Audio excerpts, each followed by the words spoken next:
This is a look at the Sigma 30mm f2.8 EX-DN lens. I was really happy to see that Sigma were making micro four thirds lenses because I've owned and used many of their lenses over the years, and I used to find them useful alternatives to the Nikon lenses for my Nikon Fs. It's also pleasing that Sigma have enough confidence in my favourite format to be making lenses for it. I think it marks a bit of a step forward for micro four thirds. This Sigma is selling in the UK for less than £100, around €120 or $150 US. In other words, this is a cheap lens by any standards. So, for a minimal outlay, what are we not getting? Well, it doesn't have built-in stabilisation and it doesn't do macro. It doesn't have an ultra-wide aperture. It isn't outstandingly compact. It has no fancy styling. It does not zoom. So that's the negatives. So now what do we get? We get a very handsome matte black lens with a comfortably wide focusing ring and a decent quality feel. It's a small and light lens, no pancake, but little more than half the size and weight of its 5 times more expensive Panasonic Summilux f1.4 counterpart. The 30mm focal length is longer than the accepted standard lens length of 25mm, being the equivalent of 60mm on full frame. Personally, I prefer the slightly narrower angle of view. It's just that bit better for people pics, and I also like the natural perspective it gives on landscapes and shots of buildings. For out and about photography, you tend to fit subjects to the lens in use by using your feet anyway, so a few millimetres longer or shorter isn't of great significance. A great pairing for this Sigma would be one of the Olympus pens and the tiny 14mm Panasonic f2.5 wide angle. Fantastic walkabout combo. For prime lenses, I think a doubling of focal length is efficient use of bag space. So 14, 30 and the Sigma 60 would be a great combination, or the 60mm macro Olympus maybe. None of those lenses are fast by modern standards, but given the latest M4.3 sensors, where 1600 ISO is hardly pushing them at all, out and out wide aperture glass is more for getting shallow depth of field than a necessity for light gathering.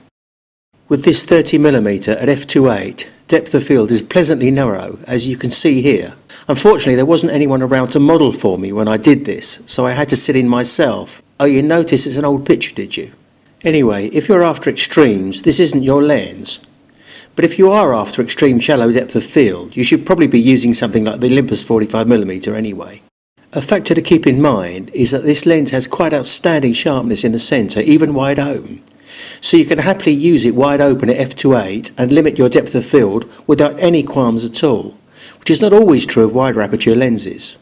By f4 it's crisp, really sharp, right across the frame.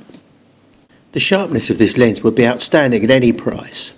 In my experience, it is only better by the Panasonic 25mm f1.4, but you'd need to be pixel peeping to see it. Here's a big pull-up of some text on a can. Take the word dampen in the centre, which is exactly on the focus point. Here's the Panasonic 12-35 f2.8 lens at f2.8. This lens is my personal benchmark in that while there are sharper lenses, any lens that matches it is plenty sharp enough for any of my needs. And now here is the Sigma at f2.8, and yeah, it's sharper and it has better contrast too, for 99 quid.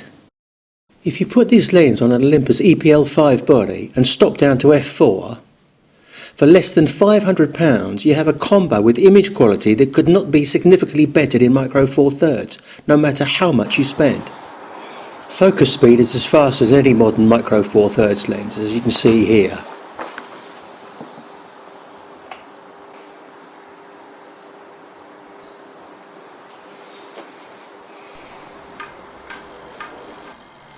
One thing to note, if you shake this lens, it rattles.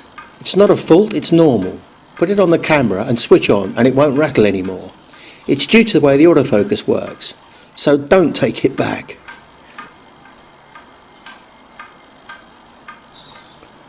Close focus is pretty average, fine for flowers and not for insects. If there are insects that would fill the frame, I won't be photographing them.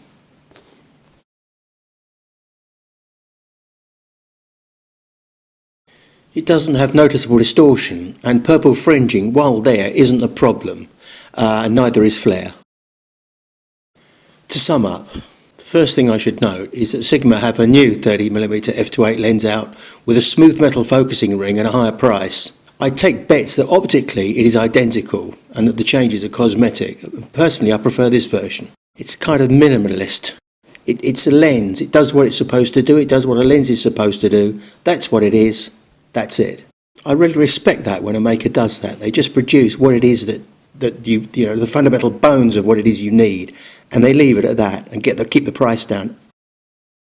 Anyway, you can see from the pictures here that I found this lens a very comfortable addition to my kit. It feels good in use and has superb performance, and I enjoyed using it. Other lenses are faster, they focus closer, they're smaller, but for what a lens needs to be at heart, optically good and mechanically efficient, this lens is it. If you evaluated Micro Four Thirds standard prime lenses objectively in terms of price and performance, this Sigma couldn't lose. It's even better value on an Olympus where the lack of in-lens stabilisation doesn't matter. For someone who at the moment just has a 14-42 kit zoom, I would normally suggest a telephoto zoom as their first extra lens to buy. But I can see that I'd suggest this lens as an alternative. There's a thrill in using a really high performance lens, seeing the crispness and contrast on screen and in your prints. For some photographers, this lens could give them their first taste of top optical performance.